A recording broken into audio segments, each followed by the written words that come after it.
नमस्कार जी, जय सिया राम। आज मैं आपको अपनी पुस्तक इस राम रत्नावली के बारे में बताने जा रही हूँ, जो कि ऑलरेडी मार्केट में लॉन्च हो गई है नोशन प्रेस, अमेज़न, फ्लिपकार्ट के द्वारा।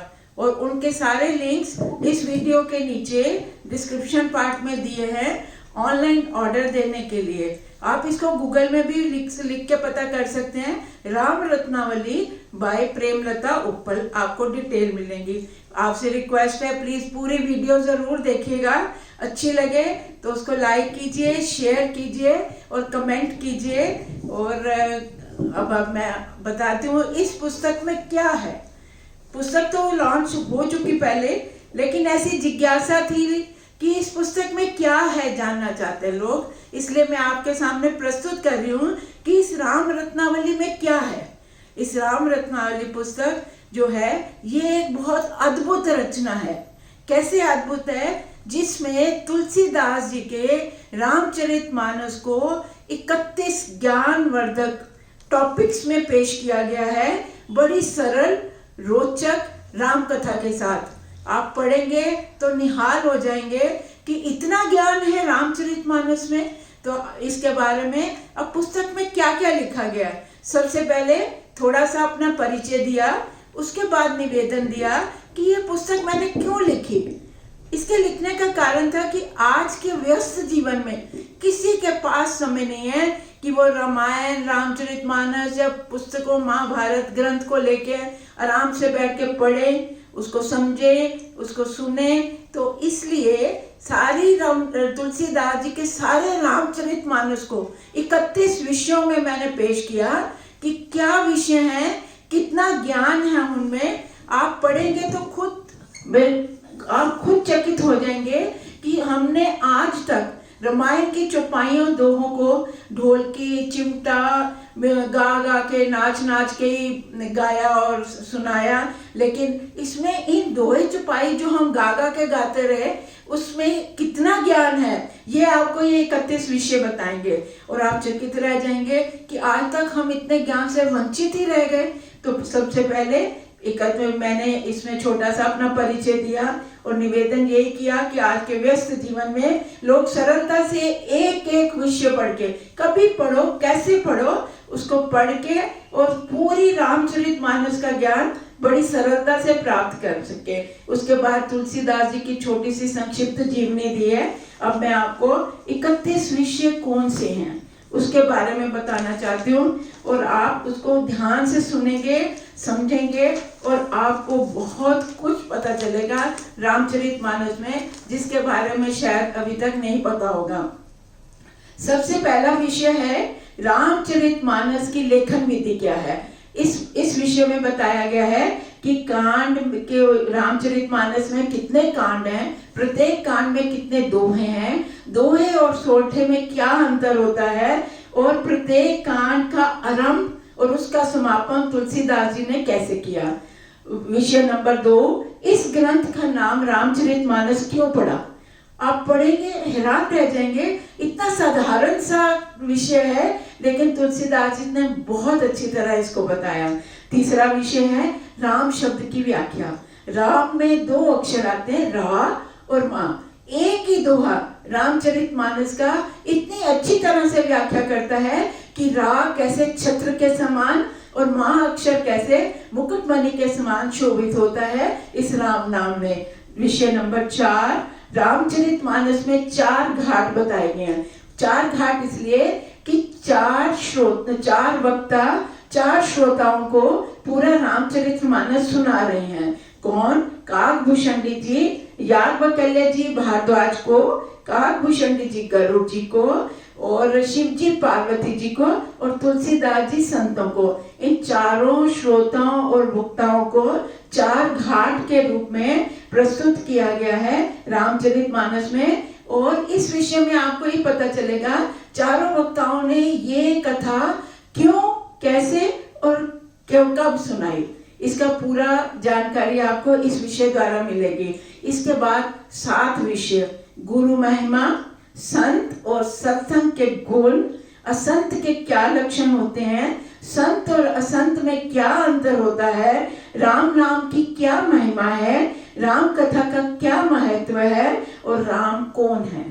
इन 7 विषयों का पूरे रामचरितमानस में जहां जहां वर्णन आया उन सबको एक जगह एकत्र करके एक ही विषय में संगठित किया, एक ही विषय में बताने का प्रयास किया गया है। और जो जहां जहां से जो विषय उठाए गए एक में किसी अलग जगह से, किसी अलग कांड से, उसके आगे एडी और बीडी लेके आगे उस दोहे का नाम, एडी मतलब आफ्टर दोहा, बीडी मतलब बिफोर दोहा, और आगे उस दोहे का नंबर दिया गया है कि अगर किसी ने उसके बारे में और ज्यादा जानना चाहता है तो वो इस कांड के इस दोहे से पहले या इस दोहे के बाद उसको जाके पढ़ सकता है।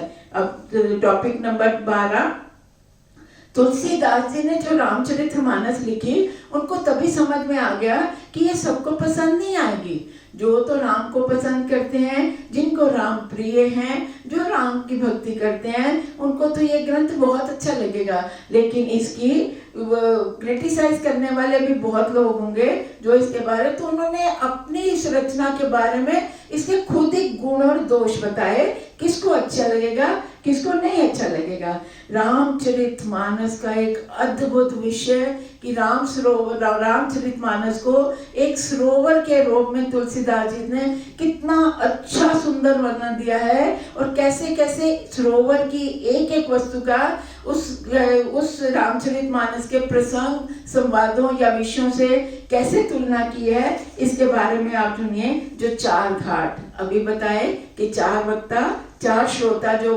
कर रहे हैं वो सरोवर के 4 घाट हैं।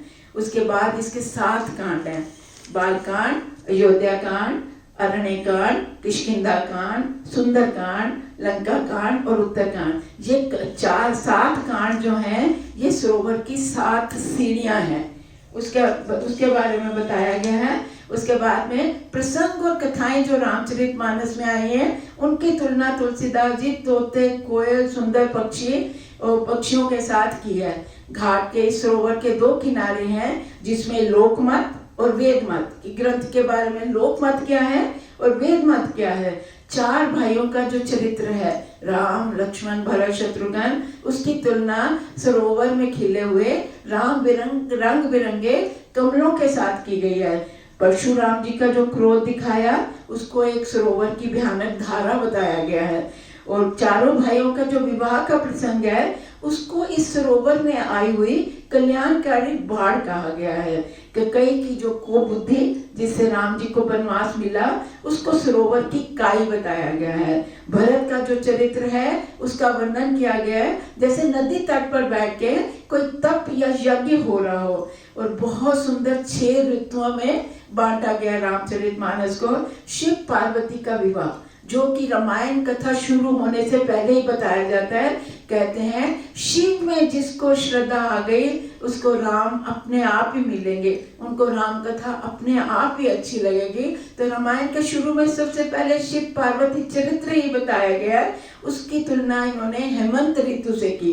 रामचरित्र राम जी का जन्म उत्सव उसकी तुलना शिशिर ऋतु से करी। राम जी का जन्म विवाह जो है उसको ऋतुराज वसंत बताया गया। रामचंद्र जी का वन गमन को दूसरे ग्रीष्म ऋतु बताया गया। रामचंद्र जी का राक्षसों से युद्ध करना उसको वर्षा ऋतु बताया गया। रामचंद्र जी का जो राम राज्य है उसको सुहावनी शरद ऋतु के रूप में प्रस्तुत किया गया है। कहते हैं इस रामचरितमानस जो ये सरोवर है इसमें सब लोग स्नान नहीं कर सकते, यहाँ तक पहुँचना ही बहुत कठिन है। जिसको राम में श्रद्धा है, जिसको संतों में श्रद्धा है, वही इस रामचरितमानस के सरोवर में स्नान कर सकता है। कई बार आप किसी को जबरदस्ती अगर राम कथा में ले भी जाएंगे तो वो भी इसमें स्नान नहीं कर पाएगा इस सरोवर में। उसको ऐसी नींद की झपकी आएगी कि वो इससे स्नान करने से वंचित हो जाएगा।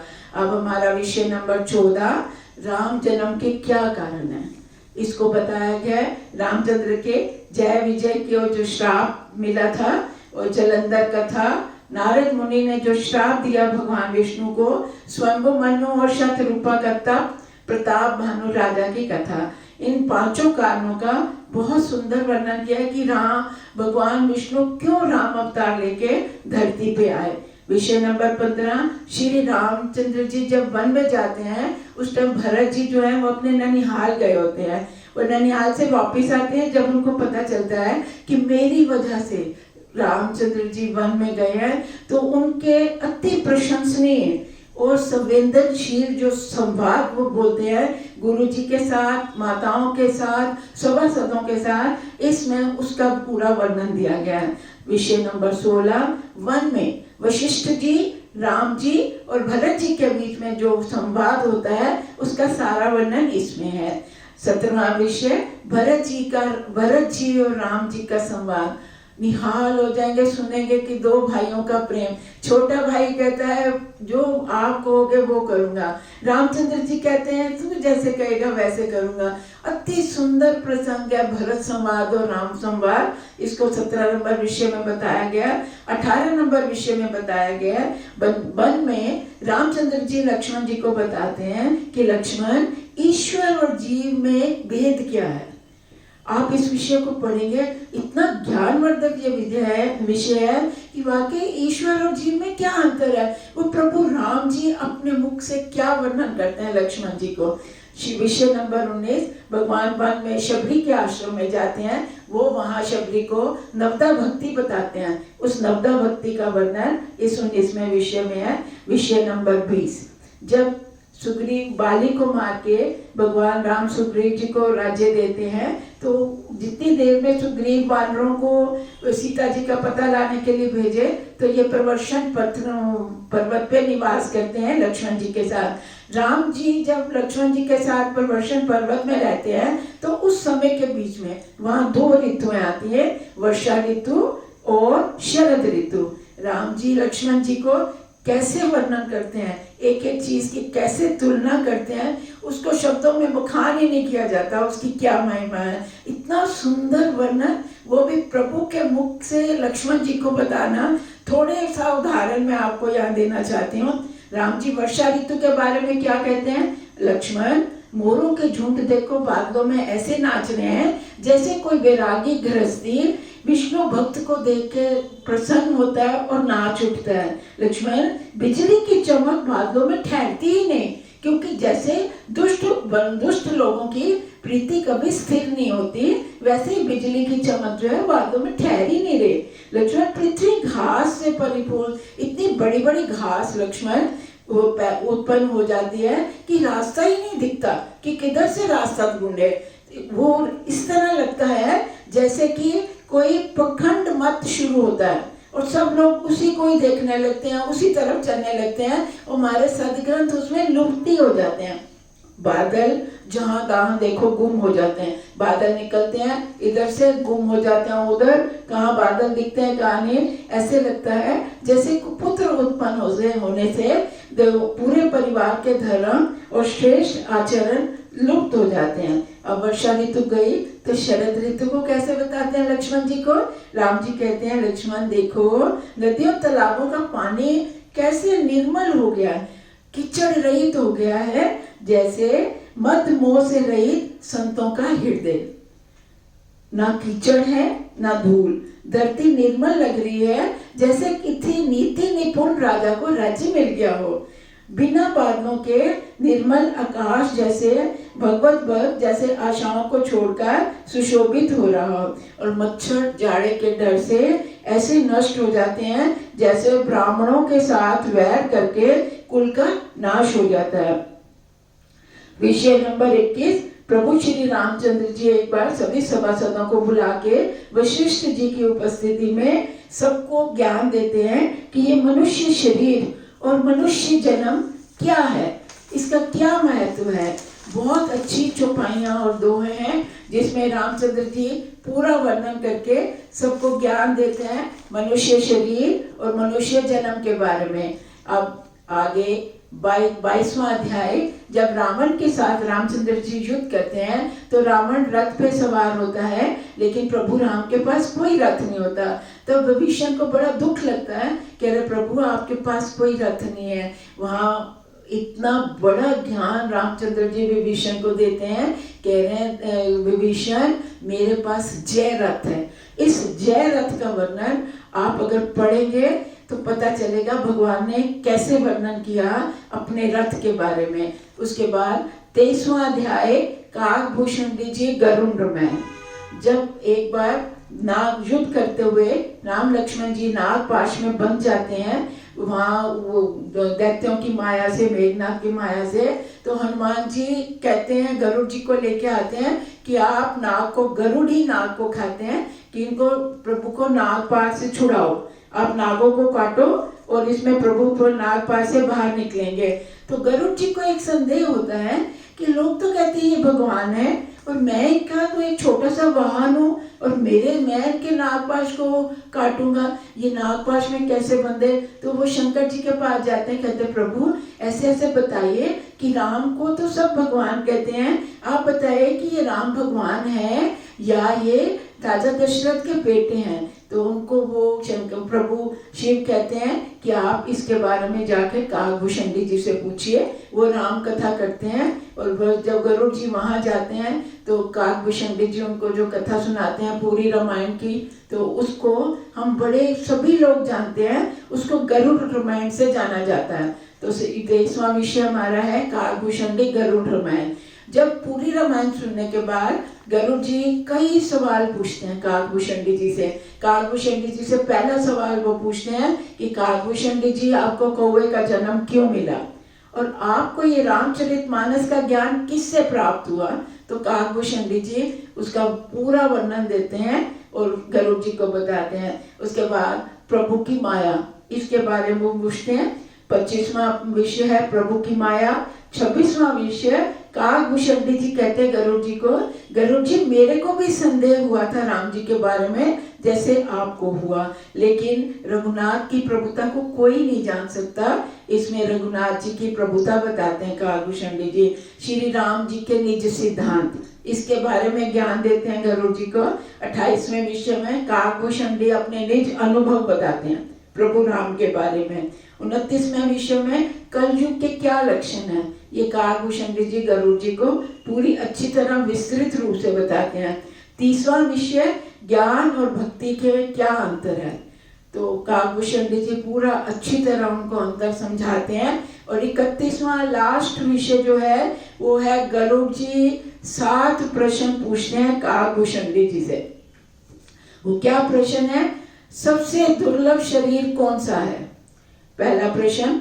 दूसरा, सबसे बड़ा दुख कौन सा है। तीसरा प्रश्न, सबसे बड़ा सुख कौन सा है। चौथा प्रश्न, संत और असंत का स्वभाव बताइए। 5वां प्रश्न, सबसे बड़ा पुण्य कौन सा है। 6ठा प्रश्न, सबसे बड़ा पाप कौन सा है। 7वां प्रश्न, मनुष्य के क्या रोग हैं। ये 7 प्रश्नों का अति उत्तम उत्तर देते हैं काकभूषण जी। और यही रामायण के 31 विषय जो है उनको आपको पूरा विस्तृत मिलेगा। प्रत्येक विषय में पहले उसकी चौपाइयां और दोहे दिए गए हैं, उसके बाद उनके अर्थ, भावार्थ और व्याख्या की गई है। सारे टॉपिक्स रामचरितमानस के ही क्रमानुसार उसी भाषा में दिए गए हैं, इसमें अपने से कुछ नहीं जोड़ा गया। रामचरितमानस को एक नए रूप में 31 विषयों में और भाग 2 दूसरे भाग में राम कथा दी गई है। राम कथा को एक बहुत अद्भुत ढंग से पेश किया गया। कैसे, ये कथा रामचरितमानस के क्रमानुसार उसी भाषा में है, लेकिन इसमें दोहे, चौपाइयां, सोटे, छंद, श्लोक कुछ नहीं है। आपको पढ़ने में इतना सरल, इतना रोचक, इतना आनंददायक लगेगी ये राम कथा कि आप आत्मविभोर हो जाएंगे कि ये पुस्तक, इसको रामायण का नया रूप भी कह सकते हैं। और मैं इसके बारे में बताना चाहती हूँ रामचरितमानस के बारे में कि ये पुस्तक जो है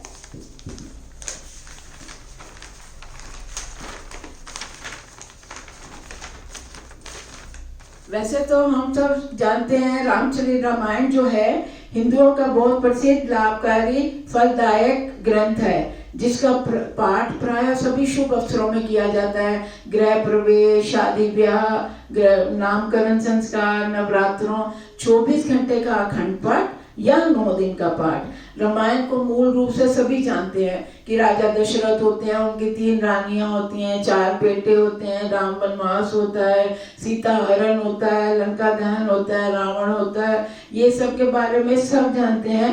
लेकिन रामचरितमानस अपनी पुस्तक राम रत्नावली में मैंने ये पूरी रामायण को, रामचरितमानस को 31 विषयों में आपके सामने लाने का एक प्रयास किया है, जिसको पढ़कर आप अत्यंत चकित, भाव विभोर और आनंदित हो जाएंगे और सोचने पे विवश हो जाएंगे कि हमने तो आज तक रामायण की चौपाइयों दोहों को ऐसे ही गाया और पढ़ा, लेकिन इसके अंदर इतना ज्ञान है जिससे हम वंचित रह गए।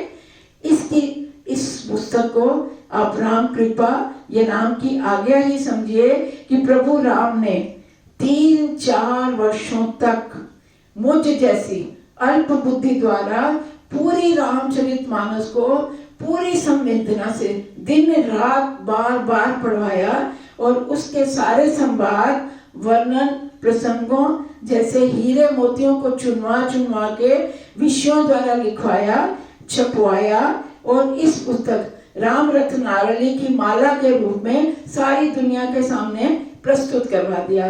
प्रभु लीला देखिए, इस पुस्तक को पिछले साल ही मार्केट में लॉन्च होना था, लेकिन कोरोना की वजह से नहीं हुई। अब जब अयोध्या में राम मंदिर का भूमि पूजन किया गया हमारे प्रधानमंत्री नरेंद्र मोदी जी के द्वारा, उस भूमि पूजन के बाद ही ये खबर मिली कि पुस्तक जो है मार्केट में लॉन्च हो गई है। ये प्रभु की लीला है। एक तरफ नया राम मंदिर अयोध्या में सदियों बाद, दूसरी ओर श्री तुलसीदास जी के रामचरितमानस का एक नए रूप में, रामायण को एक नए रूप में अपने मंदिर की खुशी में दुनिया में प्रसाद के रूप में बांटने का प्रभु राम का ही हुक्म है। आप सबसे मेरी हाथ जोड़कर विनती है कि कृपया इस पुस्तक को जरूर पढ़िए और अवश्य पढ़िए और इसको ज्यादा से ज्यादा लेकर वितरित करने में भी सहयोग कीजिए। मेरी बहुत इच्छा है ये पुस्तक घर घर, जन जन तक पहुंचनी चाहिए राम प्रसाद के रूप में। एक तरफ राम मंदिर की खुशी, उस राम मंदिर की खुशी में बांट दीजिए इस ज्ञान को घर घर, जन जन तक, ताकि सभी इसको रामचरितमानस का ज्ञान बड़ी सरलता से और बड़े अच्छे ढंग से समझ सकें और पूरा ज्ञान प्राप्त कर सकें। इस पुस्तक को, रामचरितमानस को एक नए रूप में स्वीकार कीजिए। किसी तरह की कोई त्रुटि या गलती हो उसके लिए मैं क्षमा प्रार्थी हूँ। धन्यवाद। जय सिया राम, जय सिया राम, जय सिया राम।